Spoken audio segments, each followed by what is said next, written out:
Hello there, ladies and gentlemen, what is up? Top Gun Guy 123 here, once again bringing you guys another Hearts of Iron 4 Officer School video. In today's Officer School video, I'm going to be showing you guys how to design some pretty overpowered and amazing front lines. Now, I'm going to be talking to you guys about using certain divisions for attacking, certain divisions for defense, how to draw the front lines, how to actually disorganize your enemy, pretty much everything you guys need to know about front lines we're going to be covering today.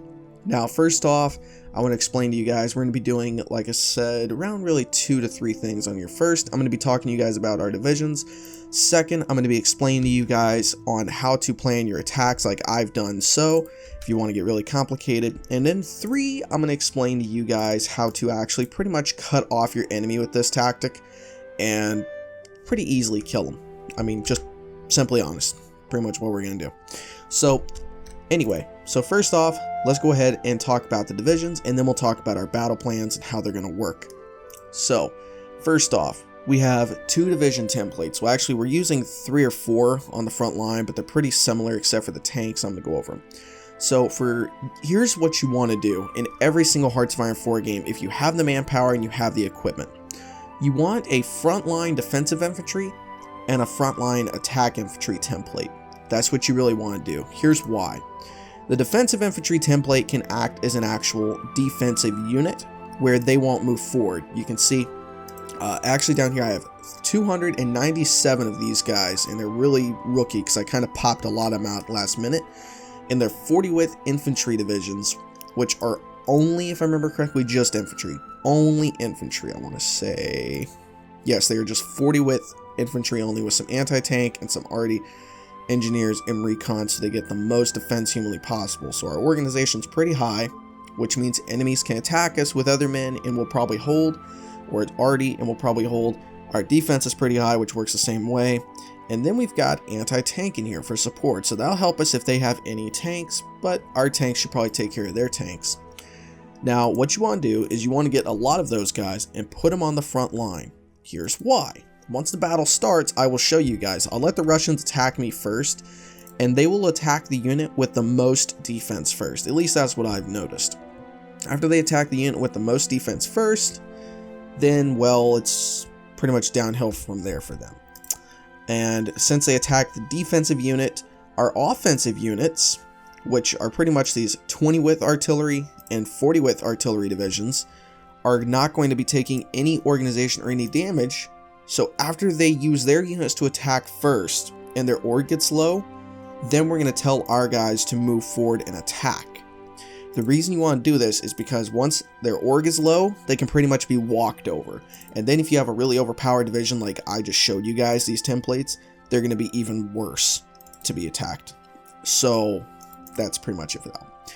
Now let's talk about our, and our tank division template here. Someone told me about this the other day, this template, and I started kind of working on it and made it my own in a way. Like I did only a few light tanks, medium, self-propelled arty, and motorized, which I should probably swap over to mechanized, but it's not that big a deal now. So here's what I've done.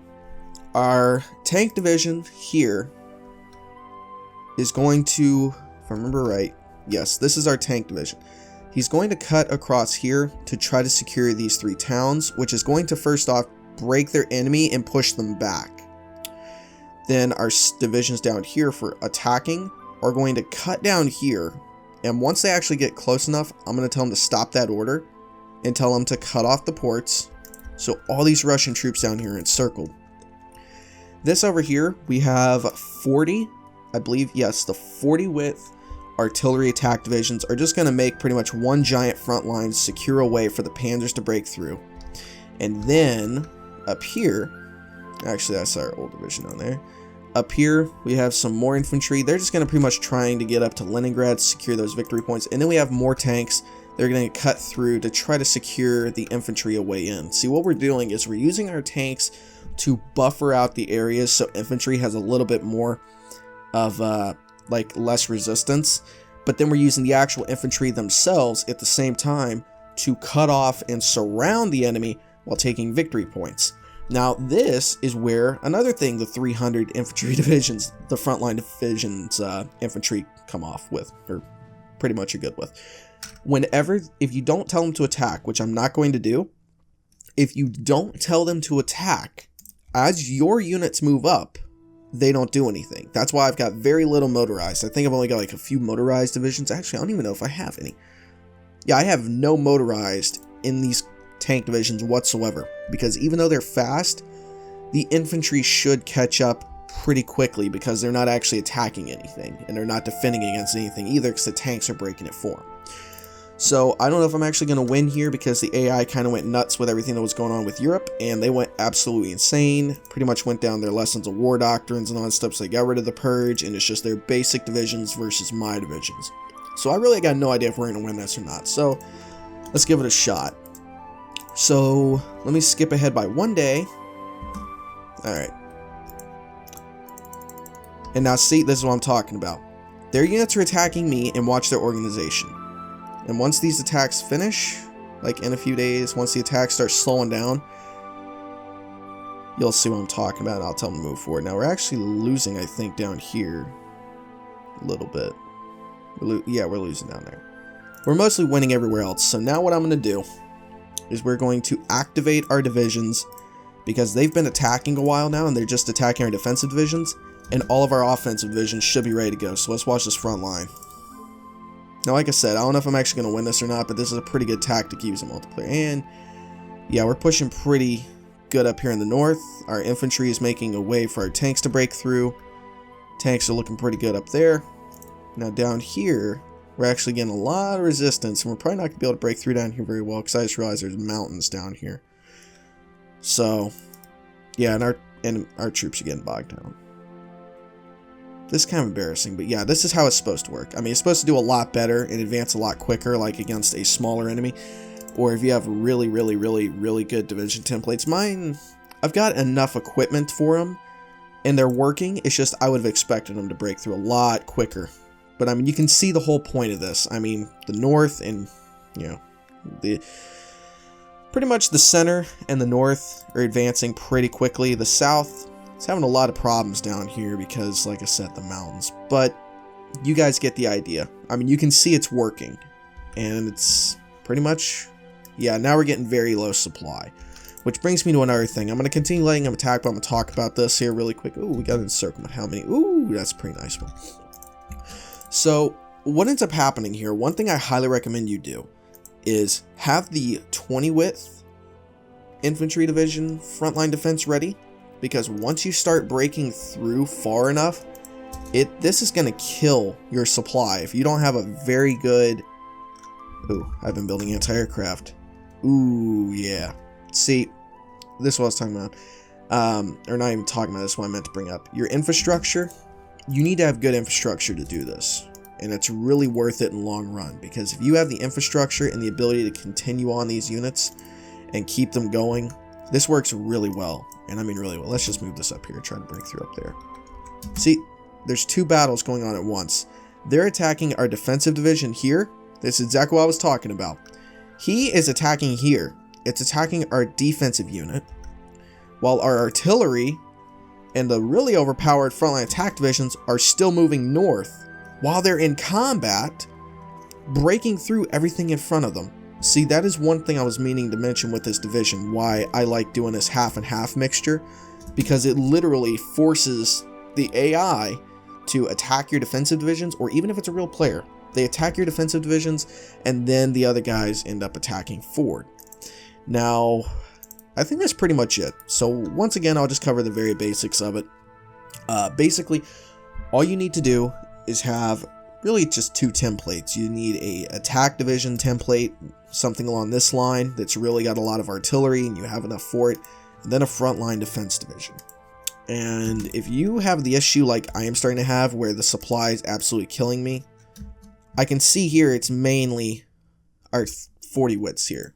So I'm going to swap them down to 20s. And this is a horrible, I mean absolute horrible idea when you think about it. Especially in the middle of a battle like this. But if you have the chance to and your supply and organization is getting really bad, you can always swap them over. And it really just benefits you. And I just realized that I went over 10 minutes. So I apologize about that. You guys know how I feel about those. So, yeah, guys, I think that's pretty much it. I mean, we haven't won the battle yet. But I'm going to probably end the clip here. Oh, what happened? Oh, Japan took China. Alright, anyway, guys. I'm going to go ahead and pause it really quick and come back once our plans are done. I'm not going to do anything. I'm not going to change anything. I'm just going to let them continue forward.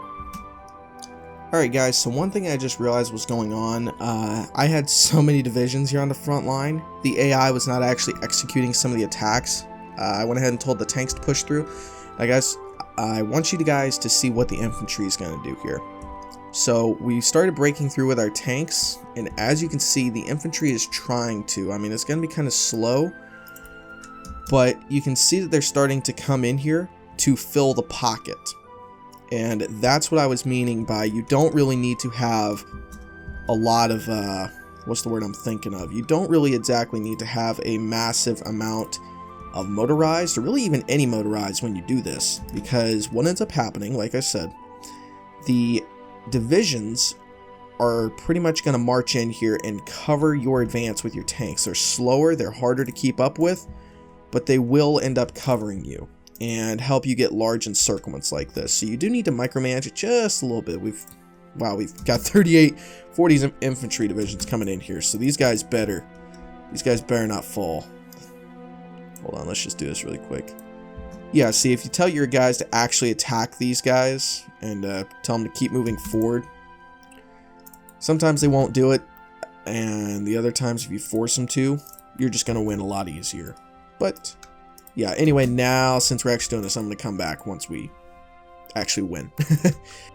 Alright guys, now the next thing I'm going to show you guys here that I just really thought of, and I know this video is stretching kind of long, so I'm kind of sorry, but for everyone still here, I'm about to tell you guys a really cool thing you can do with these massive infantry divisions once you've gotten this far. Once you've gotten so far to the point where you don't see any tanks, you don't see much arty, they're just really pumping out anything they can to save their life at this point. One thing you can do is do what I just did. Draw a large offensive line and tell your guys to advance. Because see, a lot of these areas only have 1 or 2 divisions, but you have the arty plus the regular infantry. And now, because we're going to be using them as regular lines, we're going to combine the artillery because the AI will know where to move it best. Draw a new front line.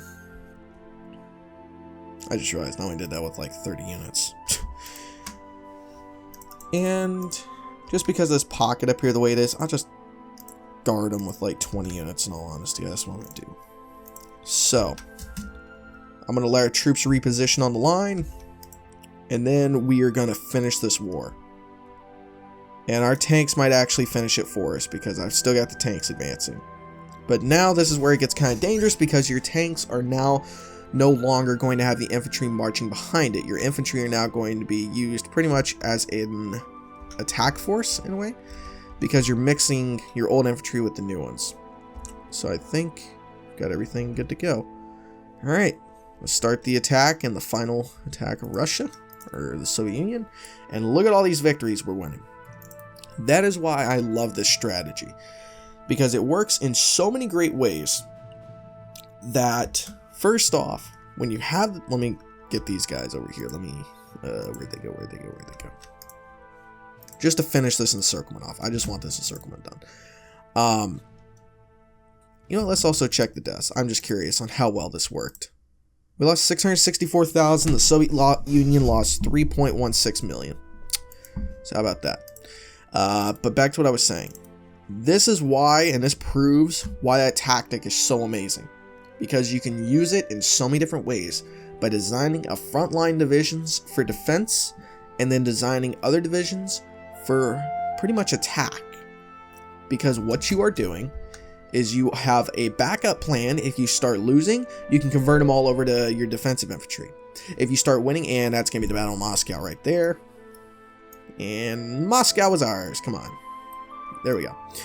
So, what ends up happening is why I like this so much is because, like I said, you have a defensive line division which will defend you if anything goes sideways, while at the same time you have the division guarding you, your tanks. They move behind your tanks, so you don't need to worry about motorized as much, and you work on just exclusively heavy tank divisions. But guys, video stretching kind of long, so I think this is about time to end it here. I mean, it's obvious we've won. I mean, you can see it's massive encirclement the tanks are doing on their own now down here to cut them off. I didn't even tell them to do this. You guys have been watching. They're just doing it on their own at this point. So, and that's Soviet Union. Yeah, they've only got 239 divisions left, and most of them aren't even over here. They're, I guess, fighting the Japanese. Yeah, they're mostly fighting the Japanese over here too now. So guys, thank you so much for watching. Hopefully you guys enjoyed this tutorial, and hopefully if you guys enjoyed this series, you will consider leaving a like down below, and also tell me any other questions or recommendations you guys have for any officer school videos in the future. Anyway guys, let's go ahead and get this nice, juicy, beautiful encirclement. I was like saying jukey or something. I don't know what that even means. But anyway, I think I just made up a word. Guys, thank you so much for watching. I will catch you guys next time. And I just want to see the losses. Stay awesome.